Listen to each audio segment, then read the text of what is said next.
Oh, hey, good morning, everybody. You're watching Rebel Roundup, Rebel News' daily news and opinion show. I'm your host, Sheila Gunn Reid, and you may notice by the distinct graphics, it's Wednesday, wherein we host the Buffalo panel, but today's panel is more of a table, a desk, A really. desk. It's a desk because my regular co-host, Lise Merle from Regina, Saskatchewan, is off gallivanting across the prairies, so she's got the day off. So we thought we'd bring in a familiar face to the Buffalo panel, our friend Marty Belanger. You may know him as Marty Up North. He's a contributor over at the Western Standard and an independence activist. Marty, how's it going? Good. Actually, you guys are lucky to get me as well. My truck is parked outside with the quad loaded, and I'm heading to Grand Cache. Oh, I'm getting out of nice. this gong show, and I'm heading home. I got to go get touch some grass, we say. Yes, yes. Are you going quadding in Grand Cache? I've been hunting up there for 35 years, and we set up our camp in July. Everybody says it's not hunting season, but it's like, no, we set up the camp there so that friends and family can use it throughout the summer. And then, of course, we make good use of it in September. But yeah, not quadding, of course. Yeah, we'll be quadding, but there's so much water. I looked at the I meters, know.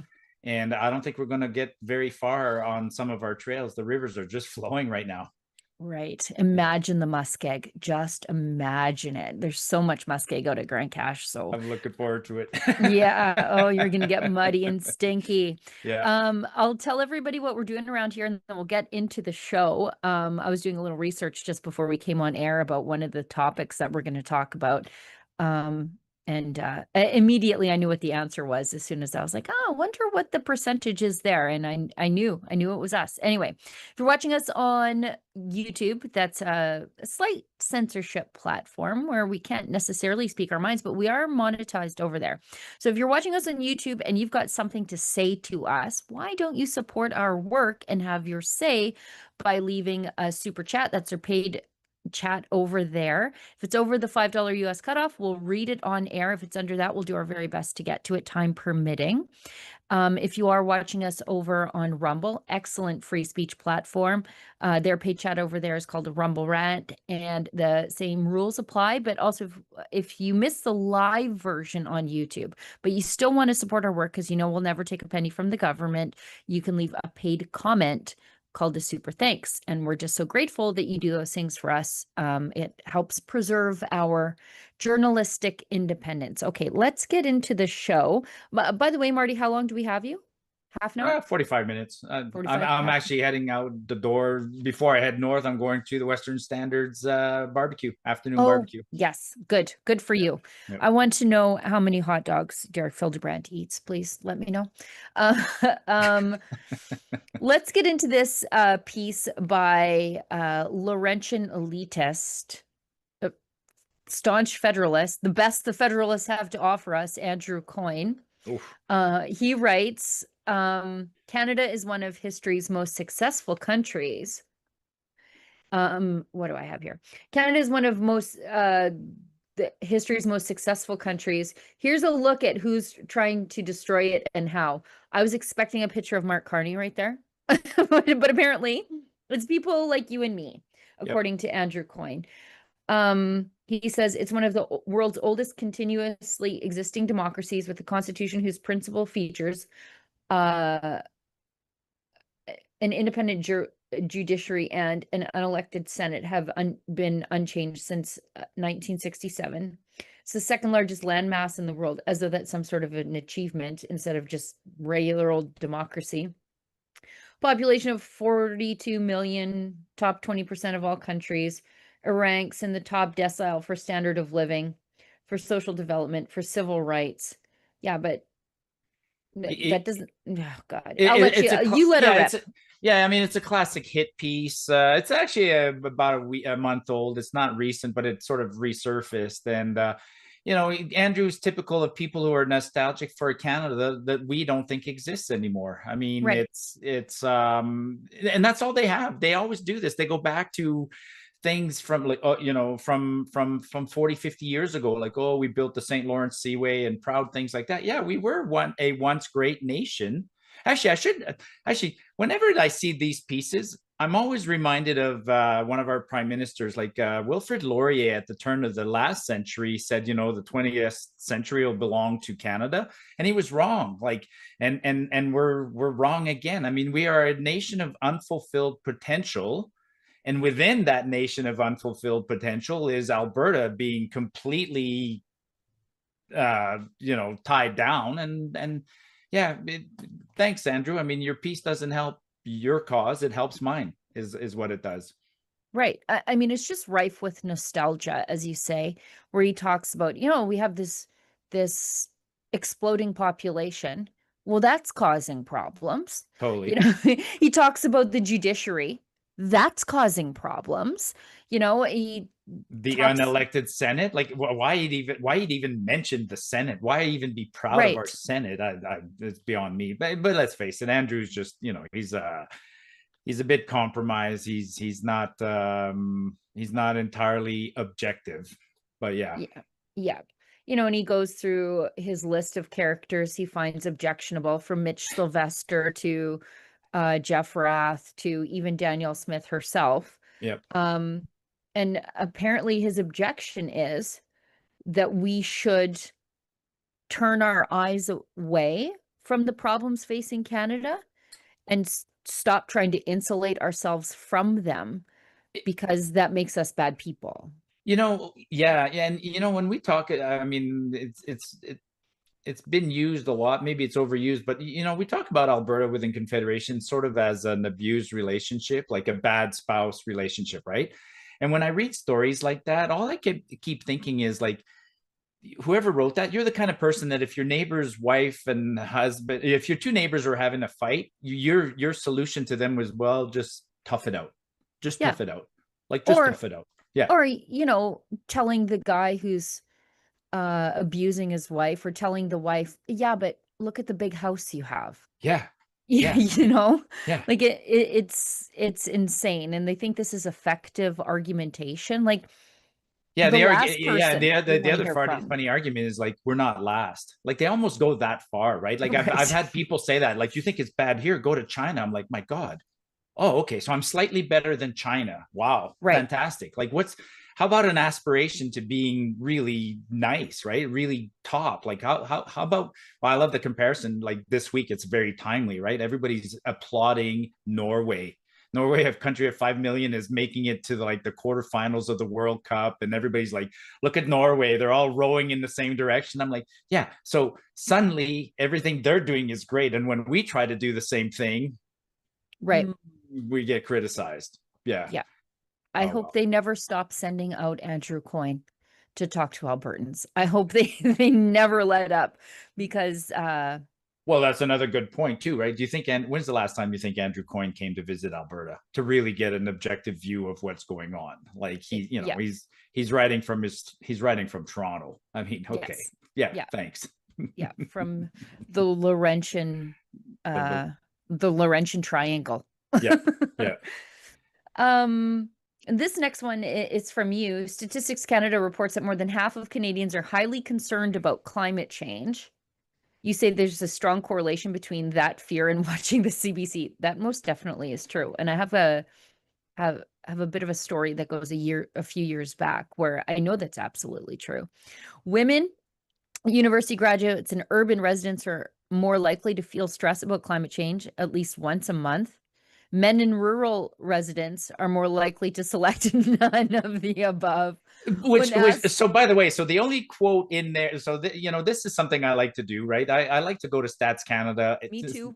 And they provide some great information that almost everybody seems to ignore, but I'll put it out there.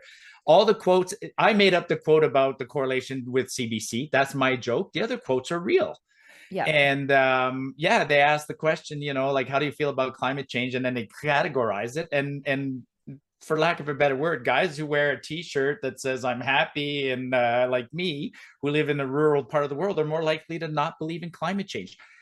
And that, again, if you're connected to the land, if you're a farmer, if you're a I was going to hunter, say exactly that. Yeah. you live that reality. Like, when somebody tells me, oh my God, the planet is going to warm up by a degree, I'm like, I live in a part of the world that experiences like routinely 20-degree swings. In fact, we experience what, 70-degree swings. We go from In the winter. Yep. minus 40 to plus 30. And in fact, I was gardening this morning, and I'm always just amazed. Like, everything is so resilient, right? Actually, let me bring this back to muskeg and to Grand Cache. Okay. We have noticed that the muskeg is at some of the trails we follow, they are on muskeg, but the grass is growing so thick these days, so quickly, that you know how it meshes into the muskeg, and Yep. we're not sinking. But anyways, long story short, there is a little bit of maybe there is a little bit of warming up, but it's got a mostly positive effect, right? It's for us. I mean, it's the vegetables are growing, the grass is growing, and I don't, just an interesting story. I mean, Yeah, I do. Yeah. It is exactly that. So the people who spend a lot of time outdoors, i.e. men and rural people, aren't scared of this because they realize that weather, not climate, Yep. is cyclical, and it's the people whose Birkenstocks and bike tires never make it off the concrete who are concerned most about the nature they never truly experience. Yep. Yep.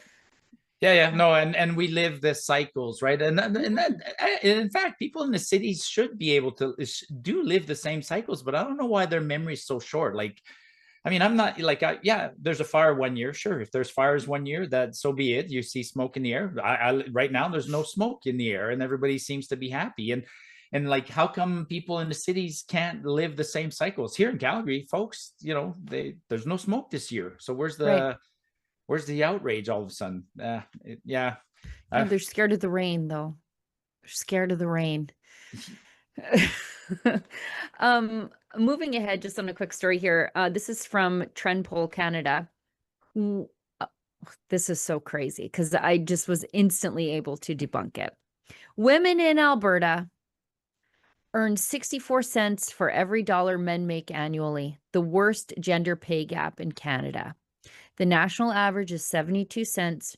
Researchers point to a frozen minimum wage, and the province is tied to the male-dominated oil and gas sector. It's not male-dominated, it's just a blue job. Like, there are blue jobs and pink jobs. And sorry, I wouldn't like being the garbage man. I wouldn't like being a coal miner. Those are blue jobs. There are pink jobs out there. But I thought I would drill down on this because instantly I knew the answer. And StatsCan did not disappoint. So you know why there's a gender pay gap in Alberta? And you know, whoever wrote this is looking at this through the worst possible feminist DEI lens. I went to Statistics Canada and I asked Statistics Canada, which province, thanks to the male-dominated oil and gas sector, by the way, has the highest rate of stay-at-home moms? Right. I'm glad you went there. I would have gone there pretty quickly. Absolutely.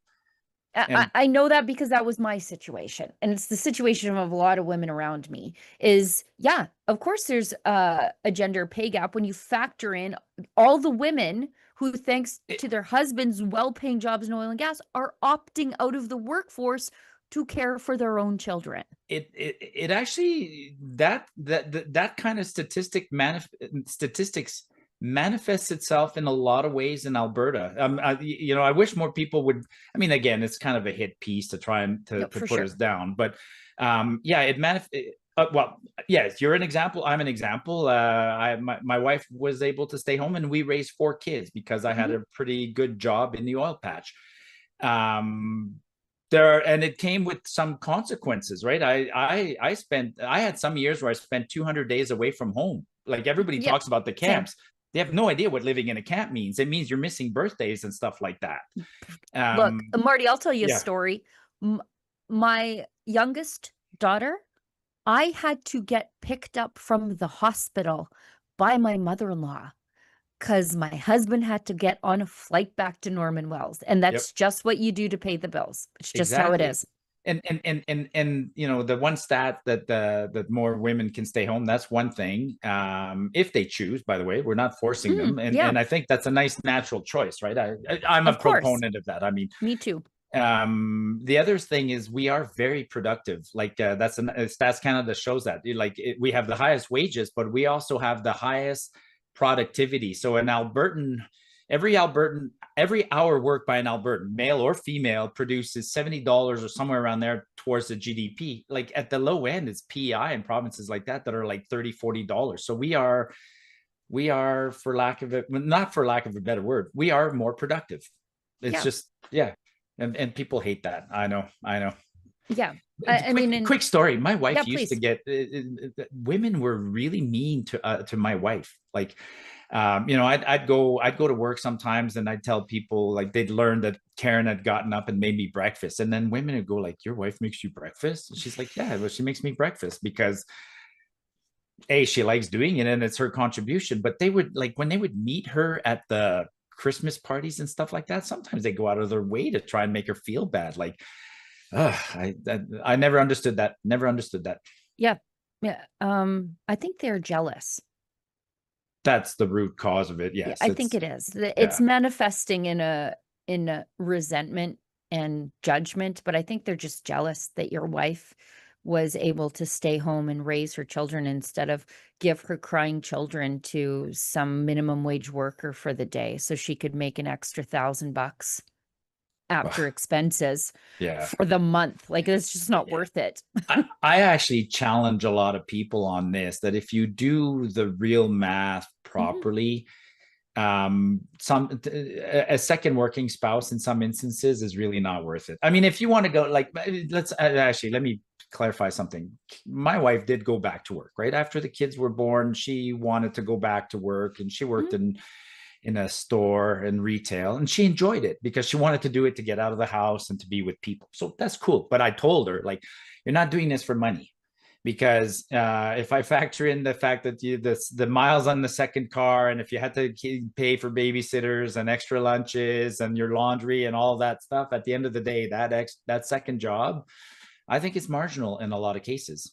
But people just can't do the math proper in their head. So yeah. And I realize that the lefty ladies in the comments are going to come at me and say that I'm privileged, but I didn't grow up with much, that's for sure. And so I know how to stretch a dollar, and I am grateful that I work at a job for the last 11 years where I am largely sitting in my studio under the stairs, where I can be here at home for my children. But yeah, Alberta, the percentage of couple families that had single earners with a working father was lowest in Quebec and the Atlantic region. Surprise. And highest in Alberta. So you 1/3. You used to trigger people with a comment in your bio. I don't know if it's still in your bio, but I remember in your bio when you used to describe yourself as eye candy for your man. Like oil patch eye candy. Oil patch eye candy. Yeah, I knew what that meant. Oh yeah, that made a lot of people angry at me. I should really put that back in. This next one from you: the world consumes 105 million barrels of oil every day, not per month or per week, but every single day. And it's been increasing steadily since the 1970s. Yep. Alberta currently produces 5 million barrels per day, and we have the capacity to increase that to 8 million barrels per day. That shows really the problem with the federal Liberals' idea that we should green our energy and that we should put in production caps. They call it an emissions cap, but it's a production cap. That tweet is, it's timely. Listen, look at what happened this week, right? I felt like it's Oprah Winfrey this week. You get a pipeline, you get a pipeline. Yeah. And I've been talking about this all week, but I explained to people, this is just reality hitting ideology. Like, there's always that battle of ideology and reality. And I think it's fair to say that there's a lot of people who truly believe in climate change and the green future and stuff like that. But those of us in the know, who know what's going on around the world, I was never worried. Like, if when my sons were going into the oil patch, when my sons graduated high school and went to get their degree in engineering and then started working for the oil companies, there were people that told my sons, like, it's a dying industry. And I go, no, it's not a dying industry. Look at that graph, right? And the second part of that graph is, I'm asking this to people, like, draw a line through that. Where's the world consumption of oil going to flatten? Like, is it, people say, oh, we've reached peak oil. Not if you look at a graph like that. That's a straight line. We're nowhere near peak oil. And so we've experienced that especially in the last 2 months, right? The war in Iran, even today, the price of oil took a nice big jump. And when people can be ideological all they want, but when the gasoline starts to be $2.50 at the pump, you see a lot of ideology suddenly, Yeah, exactly. step aside for reality. So no, I think that ties in. And the reason I posted that graph today is because people keep asking me, do we really need a second pipeline or a third pipeline or more pipelines? And can Alberta fill those pipelines? The answer is yes. Alberta can fill those pipelines, and without risk. It's not like we're going to run out of oil anytime soon. And we might as well share it with the rest of the world who needs it. And we got lots of it, and we'd all prosper. Right. Ezra always makes the point that the world so needs oil that they are buying it from places like Algeria. And when ISIS had their caliphate, they were buying it from ISIS. So they want to say, well, they won't buy your oil unless it's green. Are you crazy? Are you kidding me? No. Absolutely not. That's just a fantasy that people like Mark Carney and the mental lightweights who believe him actually fall for. If people are willing to buy it from a terror state caliphate that is enslaving Christians, the ones they didn't kill, and capturing Yazidi sex slaves, they'll buy it from anybody. They don't care if we've got some sort of carbon trading scheme. No, and a great experiment. I've always asked for this, right? Like, look at how many Canadian products are labeled as made in Canada, made in China, whatever, right? Like, so when you buy groceries or stuff, you know where it's made. I wish there was at the pump a sticker that said your oil's from Saudi Arabia or Venezuela. Yeah. And you would see the hypocrisy of people right there. Put two side by side, put an oil made in Venezuela and an oil made in somewhere cheaper, and watch which one they pick. And yeah, people are, it's not just oil, right? I mean, I love the people who keep telling me buy American, especially when they say buy American and they're telling me from their X account with their blue check mark, like and then you go visit a Walmart, go visit a Costco, and check out what people are buying, right? This actually, that was another failed experiment. I remember 20 years ago, the industry was, before oil, there was like sweatshops. Remember, everybody talked about sweatshops. Lululemon's shirts were being made in, I don't know, whatever, Vietnam, and then so Lululemon said, fine, we'll make our t-shirts here in Canada, but the price is $50 more. Well, Lululemon almost crashed and disappeared because of that. So now you look 10 years later, it's like, nah, experiment over. Where's the Lululemon made? China, Vietnam, Pakistan. So, and in fact, the most buy Canadian, buy ethical crowd is probably the Lululemon crowd. And they're the ones that are some of the most, hypocrite. I know. They worry about their fair trade coffee, but not their fair trade oil and gas. Exactly. Well put. Yeah. Actually, I'm going to write that down. That's going to be my tweet for this afternoon. Okay, good. You're welcome. I'm just a walking human soundbite. Yeah. Let's skip ahead. Can we talk just a little bit about the pipelines? Have you talked about the pipelines? We have, but I'd love to. Yeah, we have, of course, but I would love to hear your take on the ongoing nationalization of the oil and gas sector. Yeah, I mean, I don't know why people don't see it, right? It's like I've talked about, there's two camps on this, right? There's camps that say that almost all sort of major infrastructure should be government owned, not in the private sector. I disagree, right? I mean, there's no, like, we choose to have government owned airports, government owned ferry terminals, things like that. But I mean, at the end of the day, the private sector could run a lot of things. And we're nationalizing these pipelines, and by the way, we're nationalizing them inefficiently. Like this last, the Western Pipeline is a Trans Mountain 2, call it Trans Mountain 3. I don't need the $30 billion Trans Mountain that came online in 2024. I looked at the books for last year; it made $500 million. Like a $40 billion asset made a mere $500 million. We don't need another one of those. I mean, I love pipelines. I love the fact that we have, and we could sell our oil, but not if they have to be public. And the reason they're public, you and I know it, is the rules are ridiculous. Like, Yep. and I don't think Carney's serious. I don't. This is just show. This is just show. Yeah. And Ezra points out that the Bridger South Bow pipeline, Yep. it's fully committed for the next 20 years. Which shows that the upstream oil and gas producers have confidence in that pipeline Yes. coming online and being completed, so much so that they're going to ramp up their upstream infrastructure and their spending. Nobody's doing that for this one. No, And there's because a reason for that. They have no confidence in it. they have no confidence in it. I mean, in the South Bow pipeline, they go and get the shippers, and they get the shippers to commit. The shippers are not only committing to transporting, but they're actually committing to a share of the capital costs, and they're only doing it because the costs are reasonable. If yeah, no, you're 100% right. Investor confidence is very fragile right now because of Trudeau's policies of the last 10 years. Carney, I'm no longer giving him the benefit of the doubt. For a while, I thought he was he was serious about building national projects and trying to bring investor confidence back, but I don't see it. No.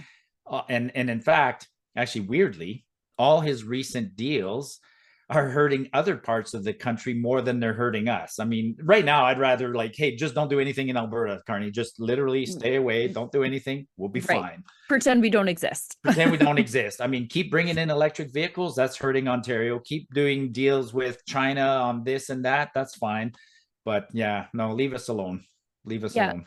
Well, and we are to believe, if you believe the gaslighting out of the UCP on this, and I don't, but we are to believe that they're just going to put the capital up front to build this thing, and then the private sector is going to come in and buy it.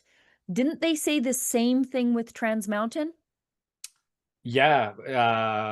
Actually, there was I haven't had time to digest it, but Trans Mountain had a bit of an announcement today, because Trans Mountain's been in a pit. Let's stop calling it Trans Mountain, the government, right? Trans Mountain is a crown corporation. They were pissing off buyers left, right, or shippers left, right, and center with their tolls. I think they fixed that, and now they're going to go back to trying to sell it. They're still trying to sell it. I think they're going to sell it for pennies on the dollar to First Nations. I think that was one of the plans all along. No, listen, the economics for Trans Mountain are so bad. Who would want to buy a $40 billion pipeline? Like, at the rate that it's going right now, like I published it yesterday. I get arguments from this. I mean, it literally made $500 million, $500 million. A $40 billion asset made $500 million. That's 80 years just to break even. So no, I'm not buying it. So no, I appreciate the interest, but in fact, I think the interest, the reason that Carney and Doug Ford was especially funny, right? Doug Ford comes to the Stampede, and then like, I can just imagine what he did. Like, before coming here, Doug is like, "Hey, can somebody give me a map of Canada? Where would I build a pipeline?" I wonder if he got his hands on some American booze while he was here. Probably. And then he shows up and he's flipping pancakes with Danielle. It's like, "Hey, by the way, let's build a pipeline to Ontario." Yeah. Okay. Zero details. Like, no commitment, no buyers, just literally, hey. And weirdly quiet has been Wob Canoe, because Ford basically says, "Yeah, I'm going to go through Saskatchewan and Manitoba. No worries." Yeah. Scott Moe will be fine with it, but Wob Canoe won't. No. And they know that. They know that. And as Keith Wilson points out, just to put into context the size and scope of the spending, the public spending on this pipeline project, Keith Wilson pointed out the other day, and I was like, oh my God, of course. I was astonished. So between the initial spending on the pipeline, which is anywhere up to $45 to $49 billion, and those are low estimates from the government. So it could be more. So brace yourself for 60 there. Plus the, what is it, 20 billion plus investment into the Pathways carbon capture Magic Beans project. We're looking at a government investment in this project, which is akin to, if not possibly larger than the entire annual Alberta budget. Oh yeah. Oh yeah. No, I even questioned our own minister, Brian Jean, sort of like got on board and promoted Oh it and yeah. said, oh, it'll generate $20 billion in additional revenue. I'm like, okay, Where? Brian, When? show me, like, please, yeah, show me. I mean, Carney's out of control right now. Like you're like, it's so easy to rhyme off numbers, right? He just announced $100 billion purchase of 12 submarines. Like we've never operated submarines ever. Like Right. we've had a handful of submarines that have been in dry dock for as long as possible. We have no expertise whatsoever in that. It's not a local industry, but nope, he's just going abroad and I'll buy $100 billion worth of submarines. Like he's I can't wait for the fall economic statement to come out. It's going to be so disastrous. And I'm laughing because if I don't laugh, I'm just going to cry. Like the spending, the trajectory that they're taking this country under is brutal. I wish I had put in a bigger garden, because I am thinking about the inflationary results of this level of spending from the Alberta government, but also from the feds. If you are spending the entire Alberta government budget on one project that should be done and could be done in the private sector if they would just remove these bureaucratic prohibition roadblocks, Yep. what do you think that's going to do to our dollar? Yeah, I mean, again, you're talking my language. I spoke about that yesterday as well. Like people, we show the data to people and they still don't want to accept it. That's a whole other problem, right? Like a lot of Canadians suffer of a Stockholm syndrome, but the money supply in this country doubled in the last like decade, but the population only went up a small 12% in the same period, and inflation accounts for, let's say, 8. But the amount of money we're printing is outpacing population and inflation, and that just makes our money worthless. Like it just makes it worthless. I mean, doesn't anybody play Monopoly anymore? Like nobody understands these concepts. Like, like play the game and give everybody an extra $100 during the game, see what happens. Nothing. If I just give you money, it's worthless. If I give everybody $20,000, then the first TV you're going to buy is worth $20,000, because that's how we treat that money. Yeah. I mean, I'm looking over my shoulder. I just got my insurance bill for the property, and I'm a high value, zero incident driver, and my insurance went up 7%. Like how do Canadians like not see what's happening? I don't know. But anyways, and that's the thing. If everybody owns everything, then nobody owns anything. So what's your prediction on? I mean, these pipelines are interesting and all these other goodies. What do you think will happen? What do you think? Will Carney show his true colors if we lose this referendum in October? What do you think happens after October if we lose the referendum? Oh, it's bad. It's bad. It's bad. I know that he approved this pipeline, or this investment in a pipeline, to quell the separatist sentiment. I know that. We all know that. It's not going to work, but that's why he's doing it. If we lose this referendum, or at least if we don't have a strong showing in this referendum, we're screwed. Yep. And anticipate changes in legislation that would allow us to secede from the Confederation, to stop us from doing this. To stop us. No, they're going to close that door. I mean, there's already people asking for the Clarity Act to be punted and stuff like that. So you wrote a book on the subject, so you know what's going on. Absolutely. Yeah, I think this is our one chance in a generation, and maybe we succeed, maybe we don't succeed, but we must have a strong showing. We must, because it will embolden the Liberals. They will feel like they can do whatever they want to us. And Justin Trudeau's dreams of phasing out the oil and gas sector will come true. They absolutely will. Yeah, and that was the other thing that's been interesting with the pipelines just this past week. So I've been invited. I speak French and I know something about pipelines. So I've done the round of French interviews to talk about the pipeline. The East. It's another example. the Quebecers are mad that Carney is giving us a pipeline, which is kind of weird, right? Like they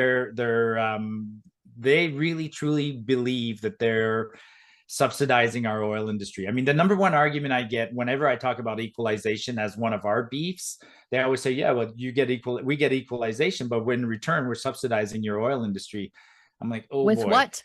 With what subsidies? Well, they say we bought you a pipeline, so they reference Trans Mountain as an example, and so now they're so. Anyways, no, I don't want to. You and I are on the same page, but I'm just saying that this is an interesting one. So Carney so strongly believes, I think he's really nervous right now that Alberta separatism is a real thing. And so he is temporarily willing to piss off Quebecers.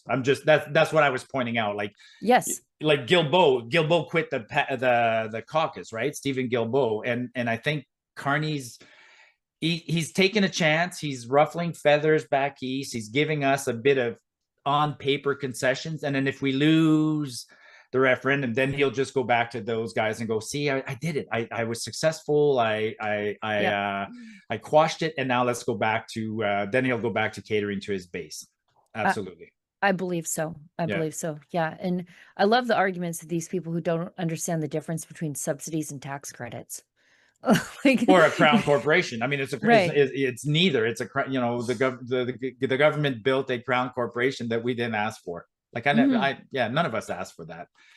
I remember the argument long before Trans Mountain was forcibly nationalized by the state, thanks to obstructionist policies at the hands of the Liberals. There was frequently an argument, like these subsidies are going to the oil and gas sector, blah, blah, blah, blah, blah. And then when you ask them for proof, they give you examples of tax credits that are available to most every business. Yeah. Because they don't understand how taxes work. I'd say real subsidies from Ottawa towards the oil industry is probably in the $500,000 to $1 million a year. Like, you got a couple of researchers here and there that'll take a small whatever grant to study, can we replace SAGD with nuclear or something, blah, blah. I've actually been part of some of those things. I remember being asked by the company to provide some receipts so we could apply for our annual science grant. Like, I'd do something at work and I'd mix a little propane with the oil to see if I could improve recovery, and somebody go, hey, that's a good idea, we can apply for $50,000 loan. Okay, whatever. And it's pretty rich to hear someone complaining about oil and gas subsidies, which aren't subsidies at all, while advocating for the green energy industry and electric vehicles, which don't exist without government subsidies. Before I let you go, I just want to talk to you about this one thing. The UAE wants to give us $70 billion in investment. Canada has just told them, thanks, but no thanks, because we're not ready. They want shovel-ready projects to invest in Canada. $70 billion worth. They're trying to give us money. It feels like the Japanese just desperately trying to buy our LNG, and we're like, no, there's no business case. And they're doing it again now. And that's a sad reality. I saw that story. We don't have any shovel-ready projects. We the high-speed rail train, that's just a pipe dream. Some of the mines that are being proposed, they're already okay financed. The LNG terminals, the big pipelines, airports, Port and Churchill, nothing. Everything it's all, we haven't advanced anything significant in a while. And this is sad, because the UAE is a huge foreign, a real sovereign wealth fund, not like the kind that Carney's trying to the set entire up. country is a sovereign wealth fund where they build stupid things just because they have too much money, and we're telling them, sorry, we're not ready. Even if we had at least like in fact, you're spot on there. I mean, I've been to the UAE. I've seen those guys. They've built a desalination plant to desalinate water, to then dump it into the desert to grow a couple of nice trees around the airport. And you're looking at that, and people are going, it's just, don't worry about it. It's just they got so much money. Like the hotels with the cruise ships at the top. Yeah. I'm like, this is what we could be if we didn't have Ottawa. just building stupid stuff for fun. That's a good point, actually. During Stampede, you go around the grounds and you go see the BMO Center as an example. I get it. It's not a private building. It's kind of it's semi-private, semi-public. But I look at that and I tell that to people. I point that out to the tourists who came here. I'm like, if we were like Norway and the government got out of our way, our high schools would look like this. Because go visit the UAE. Actually, better than the UAE. Last quick story, right, is Qatar at the last World Cup. I mean, Qatar's last World Cup was like a $20 billion or $200 billion party. They just literally thumbed their nose at the whole planet. They're like, hey, look at what we can do with our wealth money. We're going to build 10 stadiums, invite 48 nations to come party with us. And when we're done, they demolished the stadiums. Qatar demolished the stadiums. Like, okay. Well, why? Well, because now we're going to build something else. They were just temporary. Okay. Yeah. That could be us. Yeah, that could be us. That could be us. Minus the terror financing. That could be us. Yeah. Marty, I know that you have to get off to Grand Cache. Before you go, tell people where they can find your work and see you next. You can find me on X as Marty Up North on X. I have a small presence on YouTube that I've kind of neglected, but I'll put something on YouTube shortly here. YouTube is where I do my outdoor adventures. So I just finished a nice little hike. I'll showcase on YouTube. Nice. And once a week, the Western Standard's been kind enough to give me a platform and a producer and allow me to keep spreading the joy. Excellent. Yeah. Marty, thank you so much for joining the show today. We'll have you back on again very soon. You're a wonderful co-host. Awesome. Have a great day, Sheila. Cheers. Thanks. Let's hit an ad break. We'll come back on the other side. For generations, many Canadians have preserved more than just firearms. They've preserved history, tradition, competition, memories. But under Trudeau, and now Carney, heirlooms, estates, collectibles, and competition firearms now have to be surrendered and destroyed. While violent gun criminals get pass after pass, openly ignoring any legislation, lawful gun owners are trapped in an increasingly unfair legal system. But we can help. Canada's National Firearms Association's Save Firearms program offers the legal pathway to preserve what matters, while we work towards a political solution. Don't let yours be next. Save history, save heritage, save firearms. Visit nfa.ca today to learn more. In Canada, firearms owners like me understand the importance of safe, effective self-defense options. That's why we're proud to have Byrna as a sponsor. Byrna's less lethal launchers are designed to help protect you and your family without taking a life. Byrna offers peace of mind, accessibility, and a practical layer of personal security for Canadians who value safety.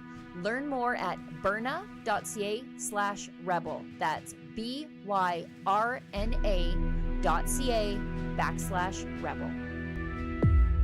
Canada's been told to just quit smoking for decades, same message over and over, and yet millions of Canadians still smoke.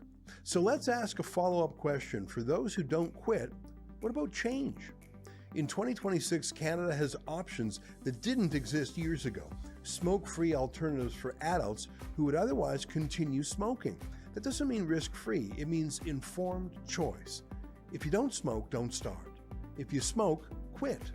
But for those who don't quit, change could still be part of the conversation.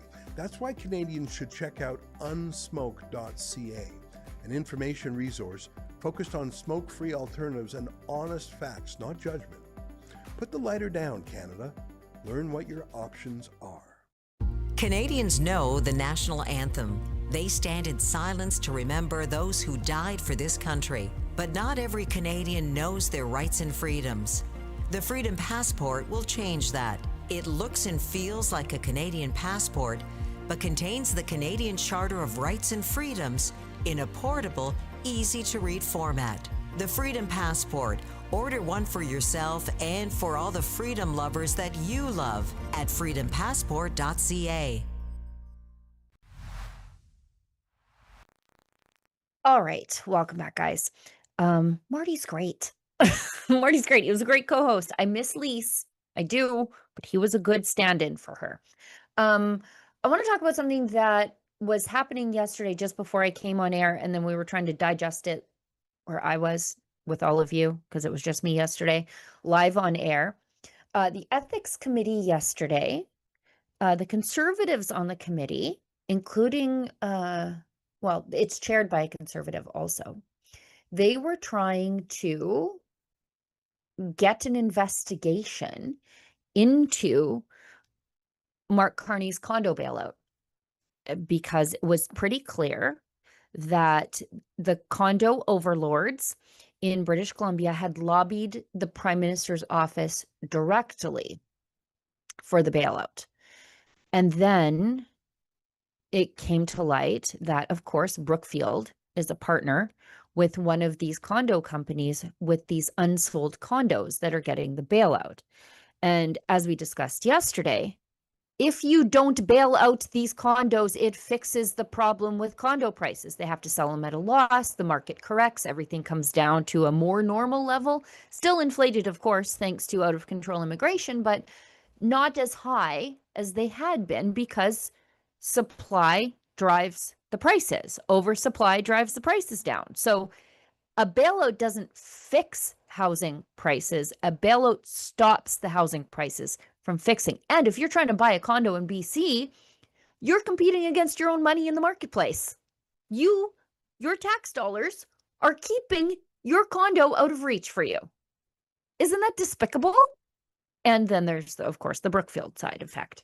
So yesterday, Aaron Gunn, conservative, no relation, however, wouldn't be mad if you were related, he moved a motion to have an investigation into the condo bailout, how it happened. He wanted to call witnesses, including the condo companies, the CEOs of the condo companies involved in this bailout, and representatives from Brookfield, who, as we know, is the company that our prime minister used to be the head of, and now he holds his shares in a blind trust, and we're supposed to pretend that he doesn't know what Brookfield is doing. Okay. So anyway, yesterday, the Liberals shut down debate over the Carney condo bailout for Aaron Gunn's efforts to have a probe into this. And we've got a video from Aaron Gunn and some of the other conservatives on the ethics committee, including Gabriel Hardy, who is from Quebec. He's a conservative from Quebec. He's, as I'm looking at the screen here, he's on the far, I almost said he's on the far right. He's just on the right, Sheila.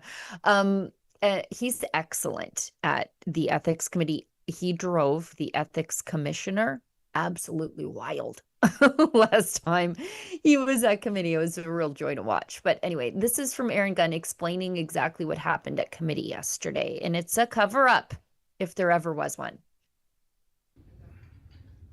Aaron Gunn here, Shadow Minister for Ethics and Accountable Government, and we just witnessed the Liberals once again shut down our investigation into this crazy condo billionaire bailout here in Ottawa, and it's just another shameful attempt by the Liberal government to try to cover up all of their misdeeds, and yet another Liberal scandal. Absolutely. Thanks, Aaron. Jacob Mantle here, Member of Parliament for York, Durham. It's shameful to see the Liberals come here, no answers to any basic questions. Who benefits from this bailout? Who asked for this bailout? How will this bailout even work? This is the definition of moral hazard. Socializing losses and putting taxpayers on the hook for it. That's you, and that is shutting out the next generation of home buyers from the market. Gabriel Hardy, Member of Parliament for Montmorency-Charlevoix in Quebec region. It was so simple as a motion. We asked for fact, and we just want to ask those questions to the people that took the decision, so you can know what's going on with your money. But they don't want this to happen, so they shut down debate and they shut down committee, and they are angry about the fact that we come here doing our job. Ethic committee is an oversight committee. We have to adapt to what's going on, but they don't like it. So that was today the Liberal action to just say, for another time, don't ask questions, just follow, because we are so good at what we do, and this is a big problem. And may I just add how shameful it is. We're all millennial members of Parliament here representing our constituents, and to watch as the Liberals attempt to justify this billionaire bailout using taxpayer dollars from the very same Canadians who are still trying to save up just to afford their first home makes it even more shameful. This is another generational transfer of wealth to individuals who made literally billions of dollars over the past 20 years. And I also just have to add that some of these Liberals are complaining that they had to show up in Ottawa in July. Well, that's what we were elected to do, to stand up for our constituents, to be loud voices, and to call out this scandalous, corrupt behavior. And that's, even though they tried to adjourn this meeting, that is what we are going to continue to do, because we aren't going to let them get away with yet another Liberal scandal. The Liberals are famous for that. So if there's something that they don't like, because, you know, they didn't necessarily block the motion. What they did was they shut down debate on the motion. So now the motion is just in stasis. It's just hanging in the air. And so we don't know if the investigation is going to go forward or not, but this is a delay tactic by the Liberals. And they did these delays all through the committee meeting. They were interrupting with points of order on nothing. You can only bring a point of order on a procedural issue. So if you see something that's outside of procedure happening, you can bring a point of order. Their point of order was Aaron Gunn was bringing a motion they didn't like, which is not how it works. And the chair of the committee got sick of them doing that. But let's just really put down what this is all about. These billionaires, these billionaire condo developers who in the good times made a killing. Now they stand to lose some money on some condos, but they made all their other money on the other condos. They want us as taxpayers to insure them, to make sure that they insure their profits. That's not how capitalism works. As the member of parliament there said, you don't socialize the losses to all Canadians, because they reaped the benefit of their risk. They reaped the rewards of their risk, these billionaires. Now they should also pay for the consequences of their risk. That's how it works. You don't have the government backstopping you to make sure that you make the same amount of profits you thought you were going to make when you entered into this project. And the Conservatives want to point out how these billionaires are linked to the Liberal government, because that's why they're getting this special protection. If you're in the oil patch and you lose your shirt, you think the Liberals are going to come in and backstop you with taxpayer money? Absolutely not. But if you're a condo developer, maybe you're friends with Gregor Robertson, the former mayor, who is now an MP for the Liberals from Vancouver, maybe you might get a little help thanks to people who are struggling to buy a condo. This is an affordable housing development, they want you to believe. Does this sound affordable? $660,000 for a one-bedroom high-rise coffin in Vancouver. Does that sound affordable to you? Or does that sound like they're ensuring the developers make the right amount of money on these projects? And they just didn't want us to ask any questions. They didn't want anybody to dig a little deeper. Oh, look, Mark Carney is helping people by making condos affordable. Oh, really? What's affordable? $660,000 for a one-bedroom, possibly a studio coffin? No thanks. No thanks. You know what? Let these guys lose their shirts. That's how it works in capitalism. We've got this video from Sean Fraser. I don't have a lot of time left. We've got a video from Sean Fraser, or to Sean Fraser. So, and it is from our friend CBC Watcher. And Sean Fraser, of course, is the Minister of Justice and Attorney General of Canada. He's the guy who doesn't seem to be all that bothered by, the people like the Bishnoi gang or the rape gangs or the machete attackers or the guys who are getting little to no sentencing because of their immigration status or their ethnic origin. And I mean that in a couple of different ways.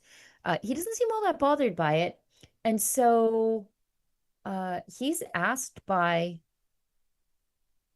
a journalist about a very specific instance of violence, because like he's the guy in charge of the catch and release bail system. So let's watch. Hi, Kristen Robinson with Global BC for Minister Fraser. Last week we spoke with a woman who was clubbed on the head with a piece of wood by a stranger at a public beach on a packed sunny day. Broad daylight, random attack. The suspect was released from custody 48 hours later against the wishes of police and the alleged victim. This is just one of many cases we follow regularly where a violent suspect is released into the community against the wishes of the community and law enforcement. Why will these changes be any different from the other promises we've heard recently to keep violent suspects in custody and the public safe? So first of all, if people are looking to trust the changes that we're making, you would be right to approach any political actor with a healthy degree of skepticism and dig in and look for yourself as to what the text of the legislation says. And if you want to receive validation for the changes, look at the group of people and organizations who've come out to endorse this. Every national policing organization has endorsed this bill. Every single provincial government in Canada has endorsed this bill. Cities from across Canada has said this is specifically what we've been asking for, and the federal government has taken action. So when it comes to actually trying to identify what makes these reforms different from other attempts that may have been made over the course of the last number of decades, this was informed deeply by the people who work most closely to the problems that we're trying to solve. Police officers on the ground, provincial governments who run the systems, and cities who see the impacts of violent crime and violent repeat offenders in particular every day in their communities. The example you gave, though, is exactly what's motivating these kinds of changes. We will not accept a Canada where people fear that they're going to be attacked at random in the streets and that the offender will be released with impunity. We won't accept a Canada where violence has become an expectation rather than an exception. What we want to do is to build safer communities, including by strengthening Canada's criminal laws. I don't mean to suggest that reforming any one law, the criminal code or otherwise, is going to fix every public safety problem that we face in Canada, but it is an essential ingredient as we move forward to a safer experience in this country. Know that we're going to continue to work very closely with law enforcement to give them the tools that they need to conduct investigations, to prosecute violent crime, but the whole thing falls apart if we're not also making those upstream investment aimed at building healthier people and safer communities in the long term. When you do take a holistic approach, when you don't operate in silos within government, but you actually ask community actors, what are the solutions that you're seeing work in your community? We'd like to do more of those. You actually can identify examples of success. So we hope that fewer and fewer of those stories find themselves in the newspapers, and instead we'll spend more time in reading about them in our history books. Well, Sergeant Side-Eye behind him didn't agree. I don't know if you noticed the Surrey police officer over his shoulder who is just biting his lip. You see Sergeant Side-Eye there? The bald guy? I'm not sure he believes any of this nonsense. He says that we don't accept a dangerous Canada. You did the dangerous Canada. Crime has skyrocketed under the Liberals, and it has a lot to do with their bail reform changes not all that long ago, where a whole list of crimes that were directly related to gang activity had the mandatory minimum sentences removed. Why, might you ask? Because systemic racism. Certain people were doing these crimes and certain communities were doing these crimes, but that also means certain communities were targeted by these crimes. Largely, these losers commit their crimes within their own communities. And so the Liberals thought, oh, we're going to fight systemic racism by making it easier for these guys to get out of jail and get bail, including no cash bail. And then we'll release them back to the communities where they were offending in the first place. And so now we have this explosion of crime. And then along with it, of course, out of control immigration, which brings in people like the Bishnoi gang, which finally has been designated a terrorist entity in the criminal code, but they haven't really seemed to do much about it. And perhaps, just perhaps, Mr. Fraser, when he's trying to make Canada a safer place and safer communities and safer people, he could deal with stuff like this before we wrap the show. The Alberta Court of Appeal, this is from Jamie Sarkanak over at the National Post. She posts on X, the Alberta Court of Appeal says that a man accused of sex crimes against children can't be prosecuted or assessed for psychiatric detention because he was never taught to communicate. He's thus basically exempt from the criminal code altogether. If you can't be prosecuted, then I guess you could just do whatever you want. And as she points out, he can molest others as he pleases. Why? Because he doesn't know how to communicate. Kendall Longclaws can't be prosecuted or even psychiatrically detained for his sex crimes against 3 minors because he was never taught to communicate. Not my problem, not the victim's problems. He's deaf. He's deaf, not stupid. Okay. So he's basically functionally exempt from the criminal code, thus free to rape or even murder as he so pleases. At the very least, the average Albertan isn't likely to run into Kendall Longclaws. He grew up on an isolated farm with 7 siblings and continues to live there. Okay, but he's found a way to commit his crimes. In his 30s with his parents, he doesn't leave the property without them. He's deaf, can't read, can't understand a calendar or use a phone. The only word he can speak is brother. He can also write his name, play video games, and use grunts and rudimentary gestures that relate to his daily life, like yes, sorry, and riding horses. Beyond that, the family never taught him how to communicate. Okay, but he knows sorry. So he knows, that's an indicator that he knows right from wrong. And he's deaf. He's not stupid.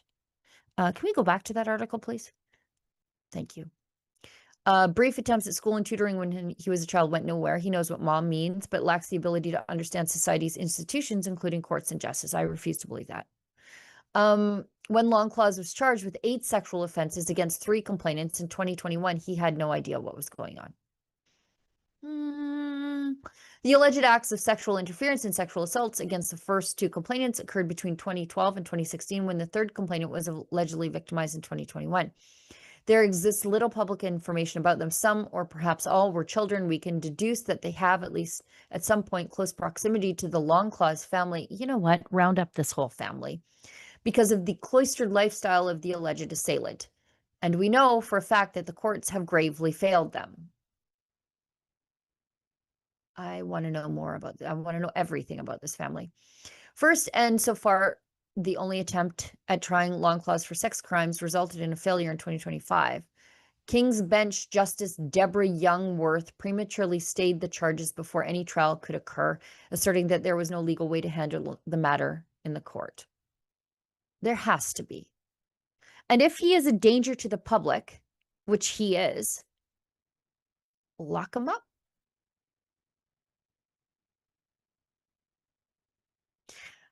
Put him in a psychiatric facility. Why haven't we also at some point have had the parents and the people, the adults around him, now he's in his 30s, why weren't they investigated for neglect? If he doesn't know how to communicate, really, he knows brother, sorry, mom, doesn't know much about the outside world. Like it's your business to live your life however you please. But when your cloistered lifestyle, as though they were some sort of religious nun or something, prevents you from knowing anything about the outside world. Now, he plays video games, so I assume he watches TV too. But if it prevents you from knowing anything, as the judge alleges here, to the point where it makes you a danger to society, shouldn't there be some state intervention? Naturally, I'm not a state intervention person, but people are being molested here. There has to be a different way. Now he can just go murder, apparently, because the judge has decreed. He just doesn't understand things. So what do you want us to do? If he doesn't understand things to the point where he's a danger to women and girls, maybe you should be somewhere institutional. Based on what they're describing here, he probably should have been institutionalized a long time ago for different reasons, taken from that family. who made no efforts, real efforts, outside of trying to teach him how to communicate as a child, and they just threw in the towel? What? Tell that to a parent with a child with developmental disorder, that it's okay to just give up on your kid, and then when they grow up to be a sexual offender, you can just shrug your shoulders and he can go back to your home in the middle of nowhere. By the way, again, I want to indicate that I'm an advocate of living in the middle of nowhere. I cannot recommend it enough. But like, you just can't raise people feral. You can't. This is what happened here. And now there's nothing anybody can do. I refuse to believe that. I just refuse it. Kendall Lyle. That's the judge's name, I believe. All right.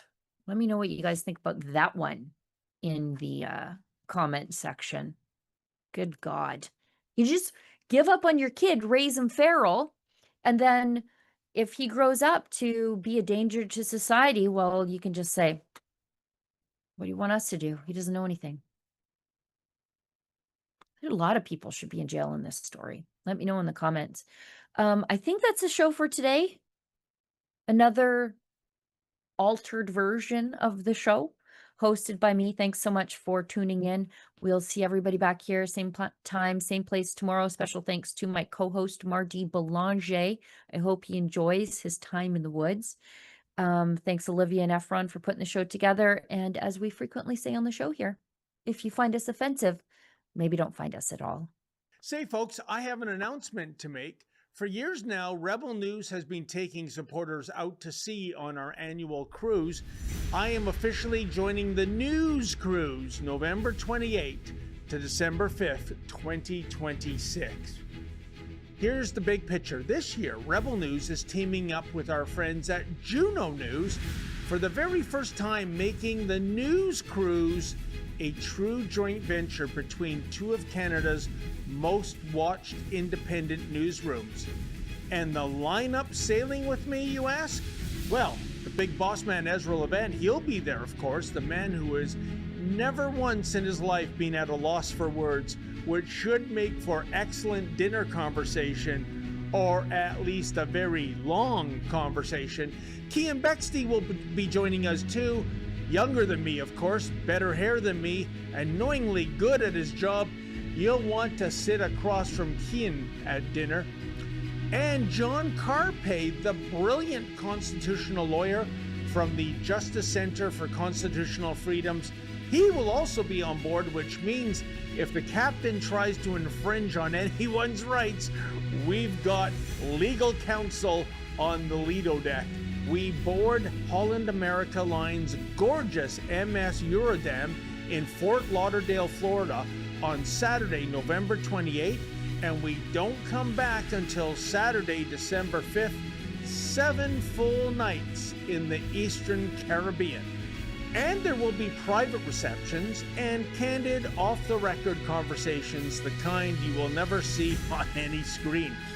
And each evening at dinner, we will be rotating seats. So over the course of the week, you will sit across the table from all of us, not watching from a distance, not through a camera, across the table. Cabins are limited, and I cannot stress this enough. Every single cruise Rebel News has ever run has sold out. This year, with Juno News joining forces, demand is going to be even higher. So if you're on the fence, get off that fence and get on the boat. Visit thenewscruise.com to explore cabins and pricing. Please come join us. You just can't lose when you